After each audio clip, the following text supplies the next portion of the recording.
So the first section we're going to cover is a very good introduction into why we look at statistics. Like, what are the kinds of questions we hope to eventually answer once we've built up enough of a knowledge base.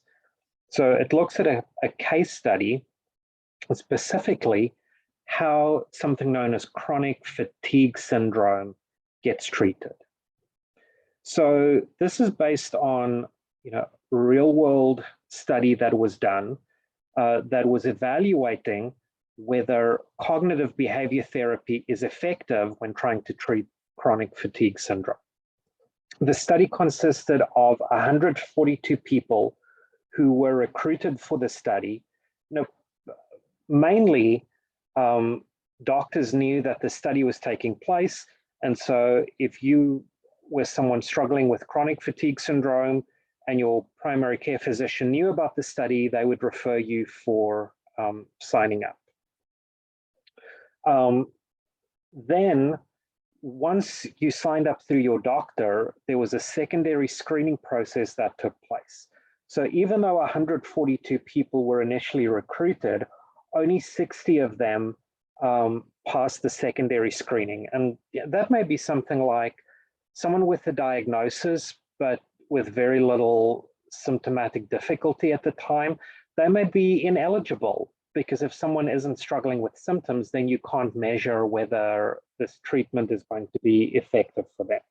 So diagnostic criteria, having other underlying health issues that are additional complications, all of those were reasons why someone may not have then passed on to be one of the main participants. So 60 people eventually participated in the study. Those 60 people were randomly assigned into two groups, a treatment group and a control group. And it's pretty important here, the thing we'll circle back around to is random assignment is very important. In statistics, we typically cannot just say someone needs to make a judgment call on putting some people in a group that receives a treatment and other people in a group that receives a placebo. That random assignment forms the basis of a lot of what we're able to figure out when doing statistical analysis. So people were randomly assigned, and just hang on one second, everyone.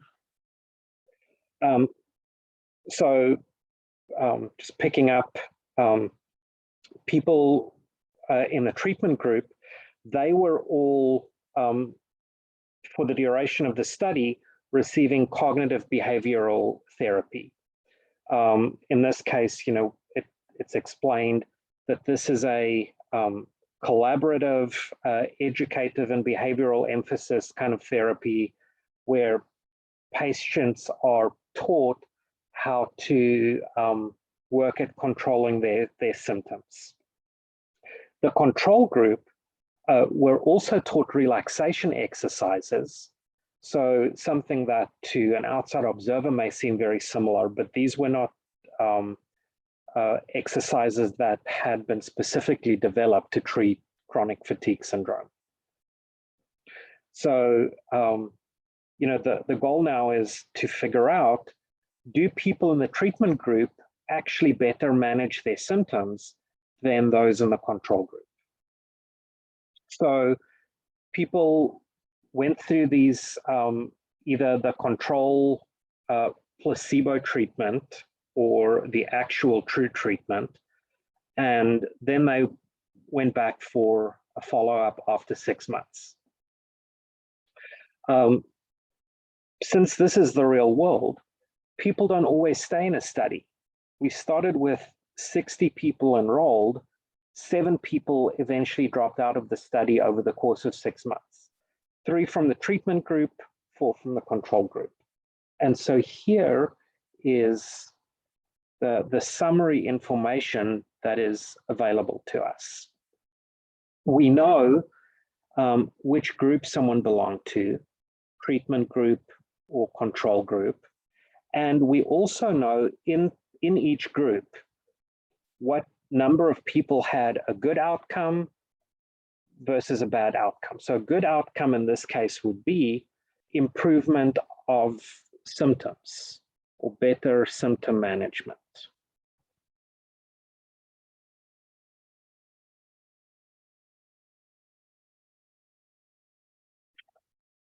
Now this table, what we call a cross tabulation, cross because it has rows and columns that cross or intersect each other. This is just what we would sometimes call the raw data. It's sometimes a little bit difficult looking at that table as is and making statements about what happens in each of the groups. But what we can do is we can convert to proportions. So a proportion is the number with the desired outcome divided by the number in the group, and a proportion is usually a number between 0 and 1. We can multiply it by 100 to make it a percentage. So let's see, what proportion had good outcomes? So overall, in total, we would look at overall the number of good outcomes. We would divide that by the number of people there are in total, and we'd express that as a proportion. So in total, there were 24 good outcomes out of 53 people, right? We're looking at the total group. And so if I go and do that division, 24 divided by 53, I get 0.4528. Or if we want to see that as a percentage, you would multiply by 100% and we would express it as 45.28%. So generally, in most instances, we're going to round to 4 decimals for a proportion, which is equivalent to 2 decimals on a percentage. So, overall, close to half of the people had good outcomes from participating in the study. But this doesn't distinguish between whether they were in the treatment or in the control group. So let's just look at the treatment group now. In the treatment group, we can again go and evaluate what number had a good outcome divided by number in the group. Right, so here 19 participants out of 27 had a good outcome. And this, as a proportion, is 70.37. Oh, let me write it as a proportion first.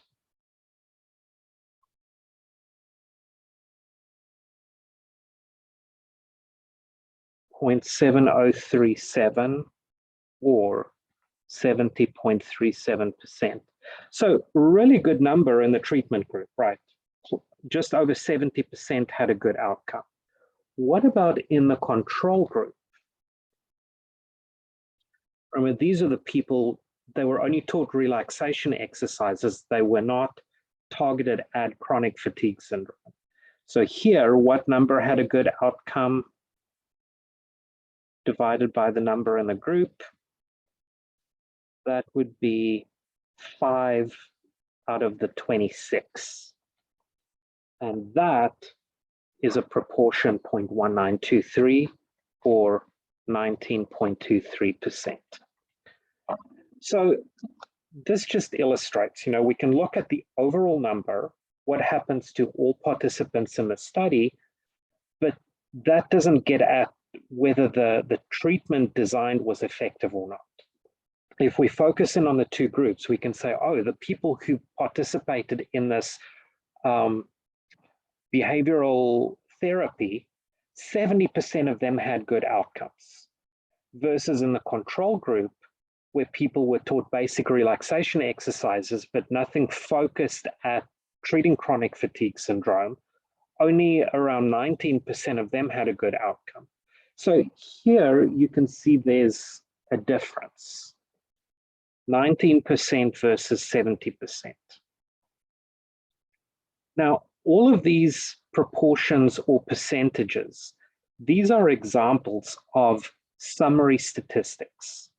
And a summary statistic is just a number that we calculate from the data that attempts to summarize or make more interpretable a data collected in a study. So summarizing, the goal of that is to make it more interpretable.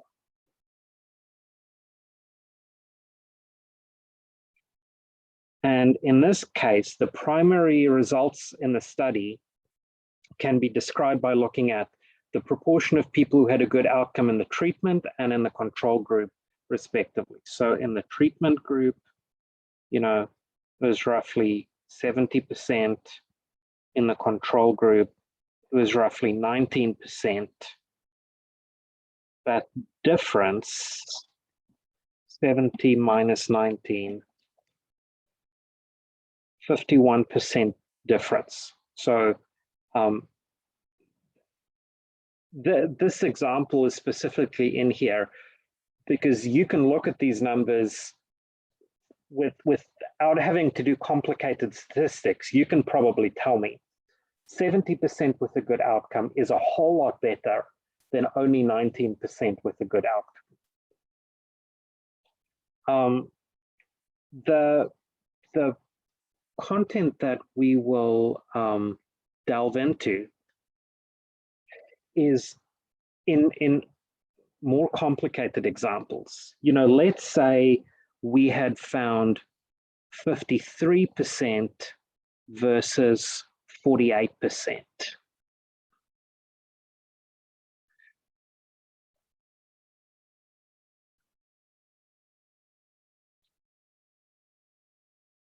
And should make a 4 that doesn't look like a 6. Those numbers are a lot closer. There the question becomes, is 53% really that much better than 48%? And to answer that kind of question, we need to understand what causes what we refer to as sampling variability, right? Is it possible that some people's symptoms over the course of 6 months would just naturally have gotten better without receiving any treatment? The answer is probably yes. And so is it possible that all of those people just by chance were assigned to the treatment group and not to the control group? There's one possible source of difference. A different way of thinking about this is thinking about coin tosses. Let's say you are going to flip a coin 100 times. What are the chances that this coin lands heads on any given flip? If it's a fair coin, then we have a 50% chance of heads, a 50% chance of tails. But if you toss that coin 100 times, in 100 coin tosses, maybe you'll see 50 heads and 50 tails. It's possible, but it doesn't always happen, right? You could do a coin toss and maybe you'll see 49 heads and 51 tails. Or maybe you will see 52 heads and 48 tails. Right, none of these outcomes would be that surprising because we know in 50 coin tosses, we're not going to see, or in 100 coin tosses, we're not necessarily going to see exactly 50 heads and 50 tails. It could still be pretty close. So all of these are reasonable outcomes. But if it really is a coin that is perfectly balanced, heads and tails are equally likely, what about seeing 2 heads and 98 tails? Well, this seems implausible. And what we will delve into later in this course is doing exact calculations that tell us just how plausible are these specific outcomes. You know, we can calculate, here are the range of reasonable outcomes. Anything outside of this range, no longer reasonable, we would call it implausible. So we want to do those kinds of calculations to be able to circle back and say, well, yes, if the treatment is not effective, let's say the treatment doesn't work, then you would expect numbers in the two groups to be very close to one another. You know, if the treatment didn't work, it would be reasonable to get a 53% and a 48%. But if the treatment didn't work, 70% versus 19%, that becomes highly suspect, and we'll work at quantifying that.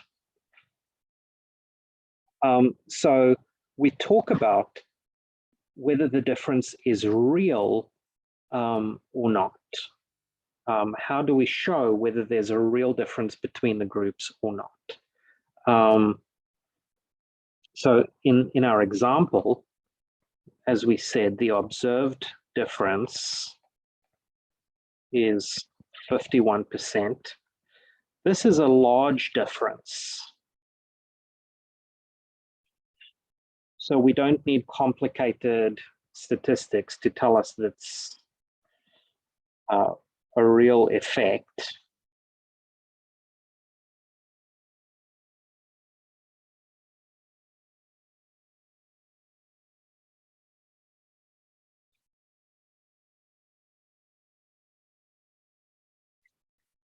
But, you know, just sticking with that hypothetical,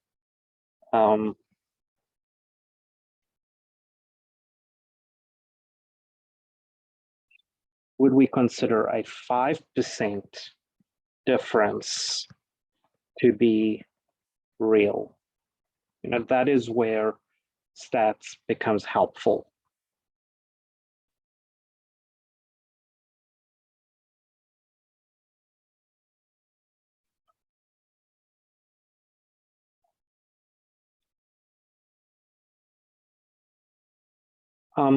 The other important thing that we'll talk about more in subsequent sections is understanding whether the results from a study are generalizable to the full population.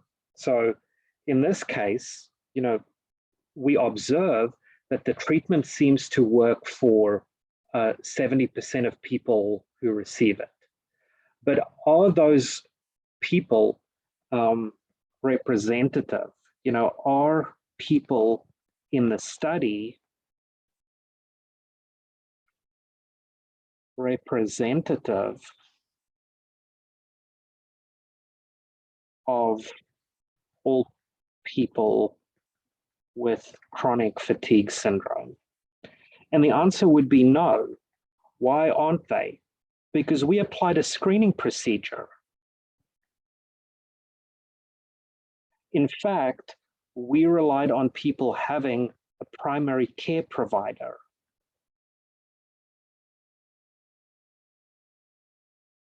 The screening procedure ruled out people who didn't have other complicating health factors. So even though the study finds that the treatment is effective, the extent to which we can generalize it to the full population, you need to be careful about that. In fact, a real world example of us experiencing this right now is all of these coronavirus vaccines. There were multiple clinical trials run on them. And the procedure here was very similar. You know, for people to participate in the clinical trials for the vaccines, all kinds of screenings were done. People who were very sick were probably excluded from clinical trials. people had to be available for regular medical follow-ups. So there were a lot of people that got screened out. And we can then look at the participants of the study and initially measure, yes, of people participating in the study, the vaccine efficacy is 90%. But does that carry over to the real world? Like, that study is not necessarily fully generalizable to the entire population. And that's why we now see numbers trickling in saying, oh, well, after deploying the vaccine, here are the real world numbers that we're seeing from people using the vaccine, for example. So the study is important to determine the efficacy of a treatment. We can say, yes, this treatment works, but we can't say how well it works in the general population after just doing a clinical trial like this.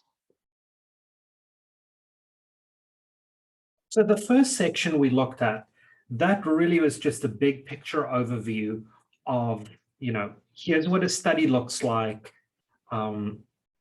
Here are summary statistics, informative numbers that we can calculate from the study and compare to one another, and formulate the big picture question of, can we now say the treatment was effective? So that's our goal that we'll be steering towards again. But in our next section, we're going to take a step back and talk about data collection and what kind of data is available to us when we run studies and collect information. So data is important because anytime you want to do any kind of statistical analysis, the first thing that you need is for your data to be effectively and efficiently organized. So generally, we put our data in a structure that we call a data matrix. So you can kind of think of a table with information.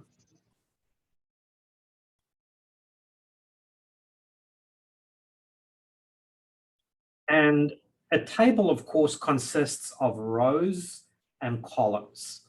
So each row represents a case or an observational unit.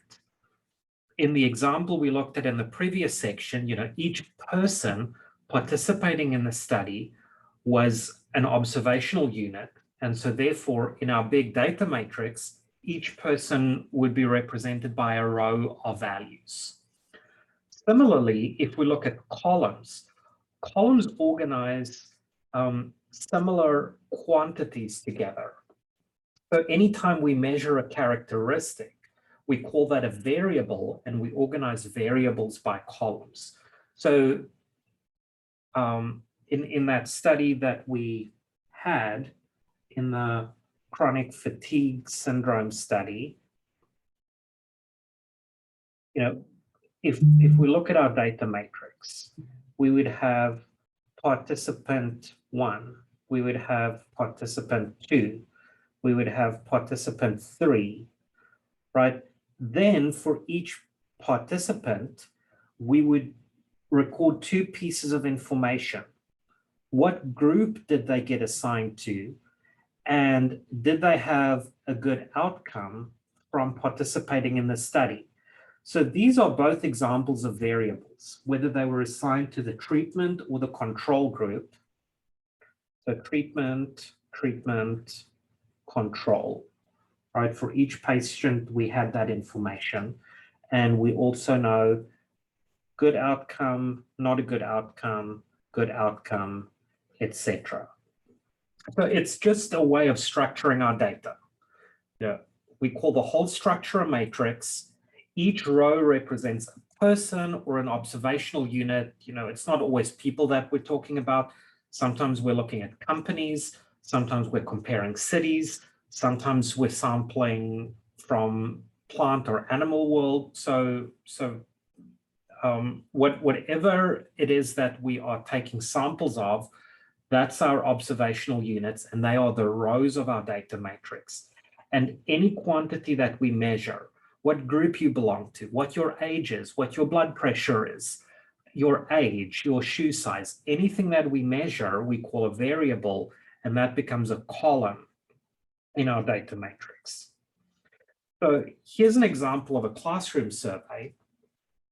Students in an intro stat class, does that sound familiar at all? And they were given a survey to complete, and below are some of the questions that they got asked on the survey. They got asked, what is your gender?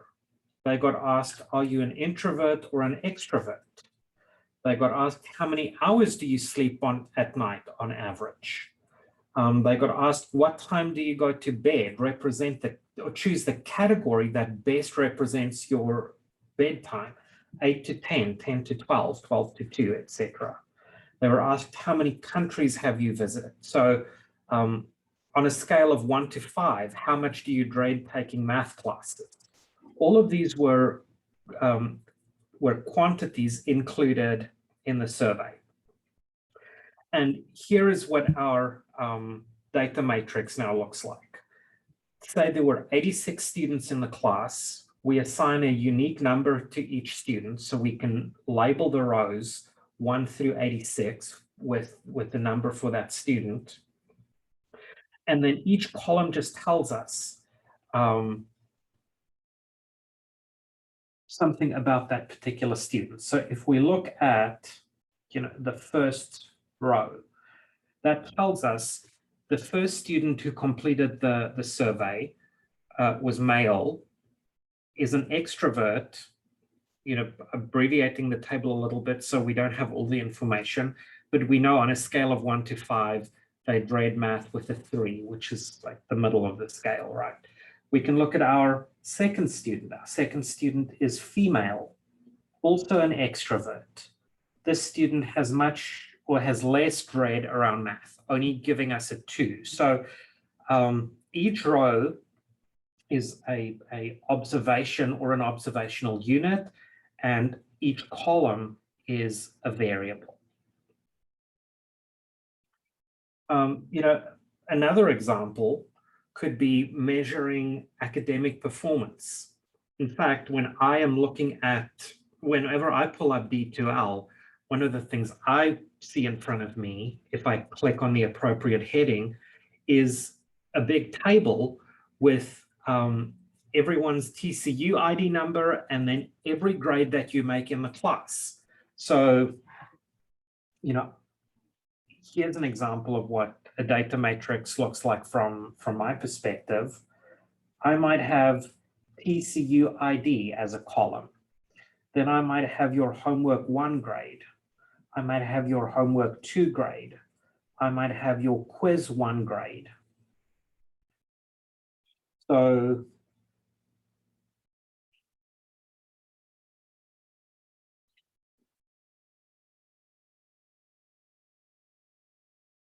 there's an example of a row. Here's another example.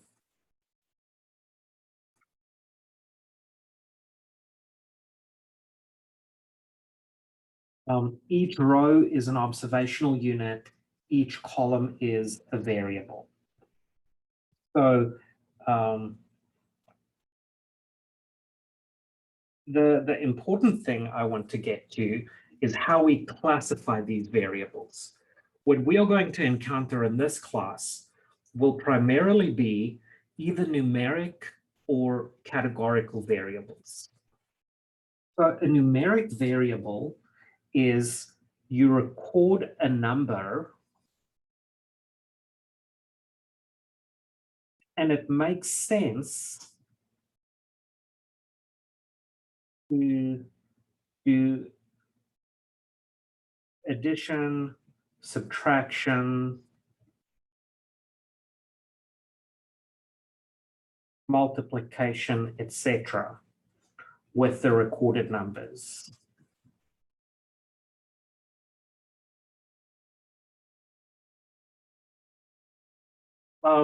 So if I just go back to my previous example, it looked like everything I wrote down was a number. But I can add homework grades together. It makes sense to add them together or to calculate an average. But TCU ID numbers, like the ID number is not actually a number that I can do calculations with, right? It's just an arbitrary code.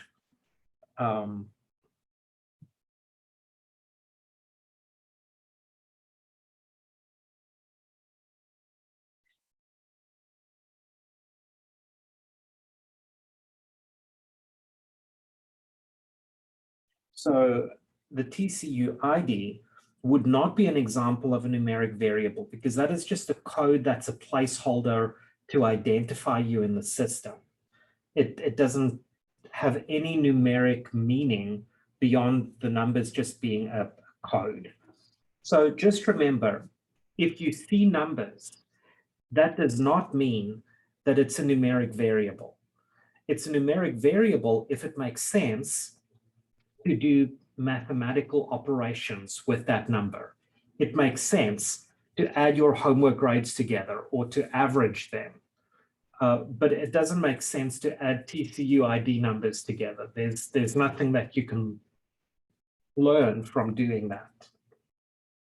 That would be an example of a categorical variable.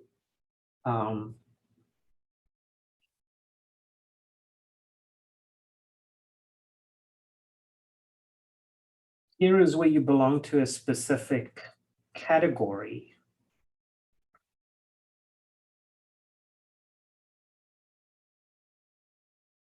And these can be numeric in appearance.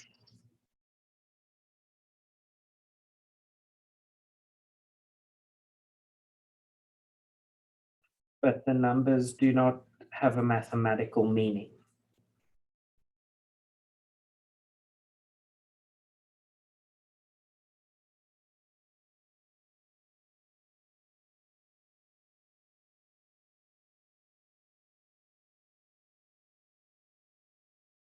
So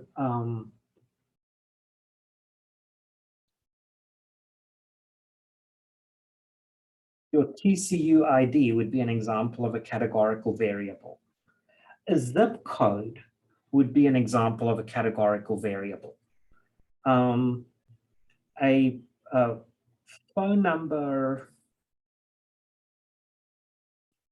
area code, that would be another example of a categorical variable. We can write down numbers, but the numbers themselves do not have any meaning. But it can also be strictly a category. So it could be favorite color. Right? You could write down blue, green, red, yellow. Or it could be, if we go back to the previous example, whether you're an introvert or an extrovert.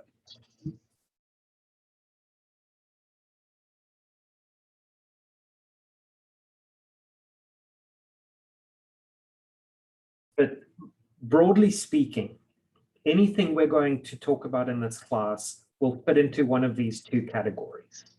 Now, we can further break them down and give more meaning. Numeric variables can be subdivided into two types. We have what we call continuous variables, and we have what we call discrete variables. Something is a continuous variable if we can measure to an arbitrary precision.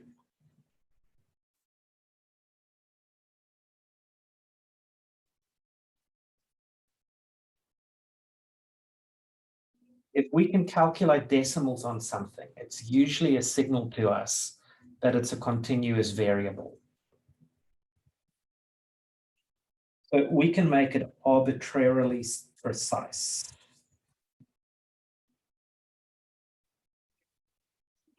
And that means you can measure to 1 decimal or 10 decimals. It just depends on how accurate your instrumentation is. But examples here would be temperature. Normally we just say, oh, it's 85 degrees outside. But we've chosen a level of precision. We're rounding to the nearest degree. If you have a precise enough instrument, it can tell you the temperature outside to 10 decimal places. Another example would be height. We normally talk about height as saying, oh, someone is 5 feet 6 inches or 6 feet 2 inches.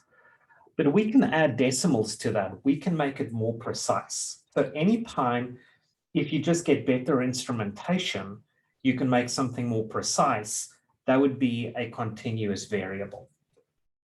Discrete variables are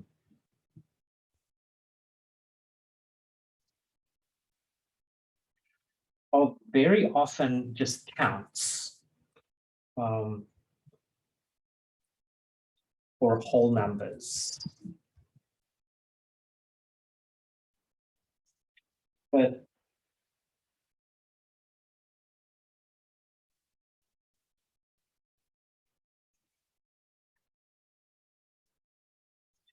anytime you can only observe a fixed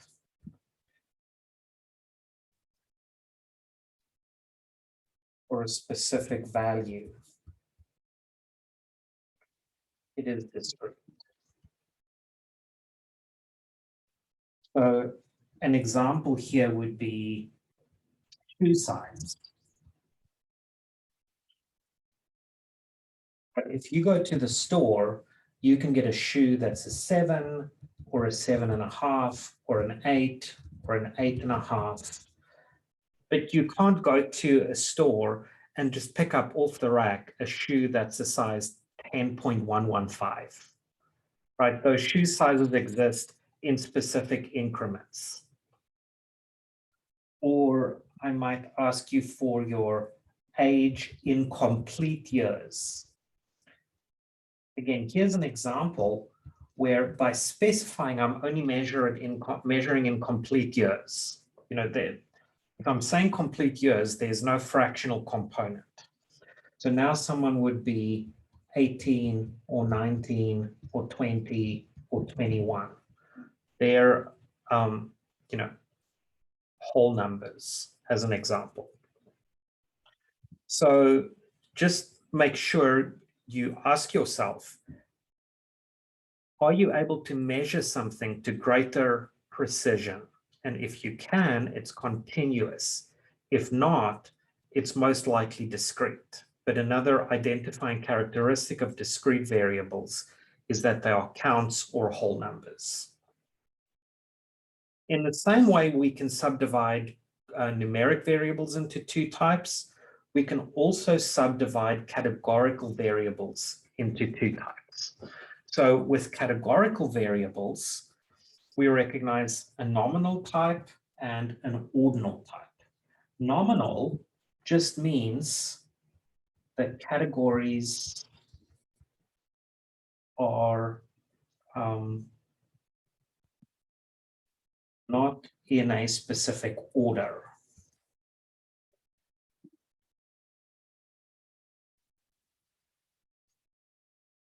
Where ordinal, ORD, order, the categories can be ordered or arranged to have specific meaning.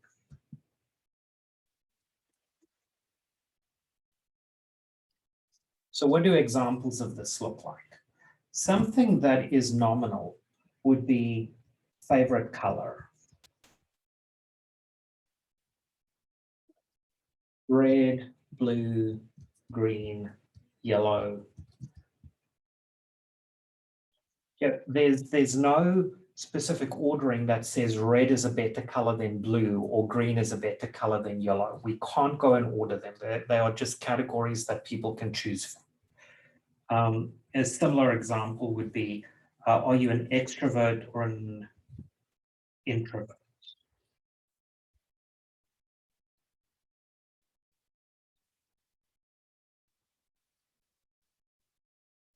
Right? There's no inherent reason why one of these categories is better than the other one. So what does ordinal look like? Ordinal, in the example we had earlier, people were asked to choose their bedtime. It was, 10 to 12, 12 to 2, 2 to 4. Each of these is a category, right? Which category do you fall into? 10 to 12, 12 to 2, 2 to 4. But the categories can be arranged in a sequence that has meaning. Right. 10 p.m. to midnight happens earlier than midnight to 2 a.m. And that happens earlier than 2 a.m. to 4 a.m. So there is an inherent way of organizing those categories that has meaning. We can order them. And that's the difference between nominal and ordinal. They're always categories, but if they're ordinal, we can go and line them up in an increasing or a decreasing sequence that has meaning. So here's just a big summary of how we classify variables. If we look at all possible variables, we can subdivide them into numeric and categorical. Numeric can be further subdivided into continuous versus discrete, where categorical can be subdivided nominal versus ordinal. And let's work through an example here where we just try and classify each variable first as numeric or categorical, and then we try and further classify it as continuous or discrete or nominal versus ordinal. So on the survey, if people get asked their gender, that would be an example of categorical. Right. And then if we list out gender categories, perhaps you're looking at a sociological survey that includes not just male and female. Maybe there's a category that allows for non-binary. How expansive you choose to define this does not affect whether it's a categorical variable.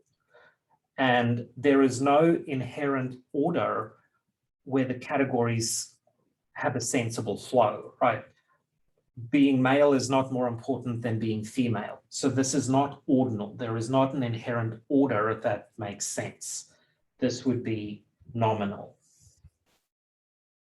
If we look at how much sleep someone gets, sleep, we see values 5, 7, 5.5.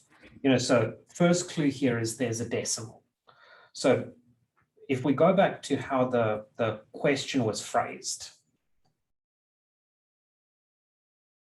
people were asked, how many hours do you sleep at night on average? Now, most of the people who answered this, they said they gave a whole number, but someone gave a decimal. And would it be wrong for someone to say, oh, typically I sleep 6 hours, 12 minutes, 18 seconds? No, that's possible. So this would be numeric and likely continuous. The latter would require, accurately measuring sleep time.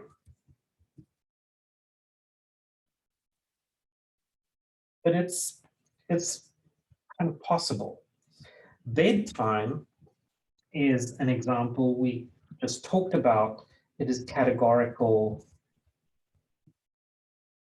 Again, people just pick one of the categories, but those categories can be ordered in a specific way. Then people were asked, how many countries have you visited? Well, you can't visit half a country. There's no way to get something here that's not a whole number. So while it is numeric, it is discrete because it's whole numbers only.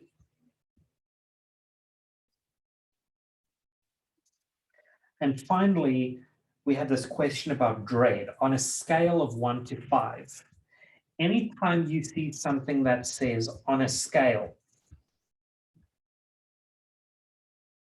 that means you're assigning numeric values, but they are placeholders. Like, again, forgive me for scrolling through all these slides to get back up to the question. But people were asking a scale of 1 to 5, 1 being no dread, 5 being extreme dread. There are labels to those numbers. That makes it categorical, but there is an inherent order.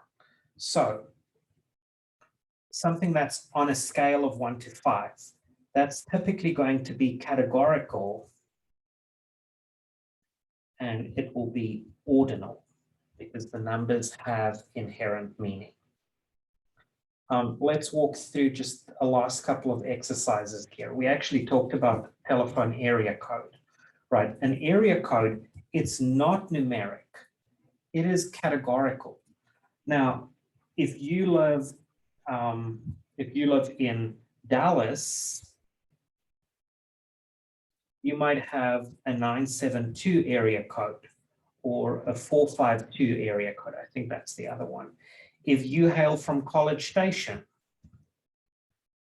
you would have a 979 area code. In no way is a 979 area code better than a 972 area code, right? There's no inherent meaning. So these are nominal. The numbers are placeholders only.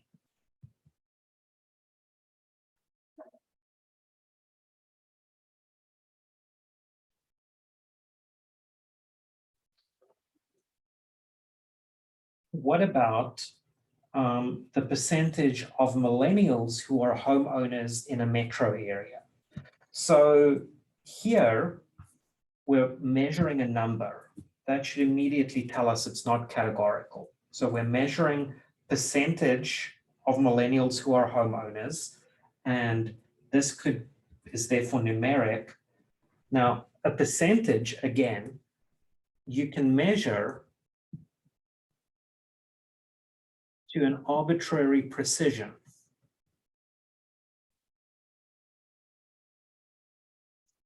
You could measure just 16%, or you could measure 25.545%. Or you could measure, 18.111361%. So you can make it arbitrarily accurate, and that tells you that it is continuous. And with that, I do see that we have run out of time for today.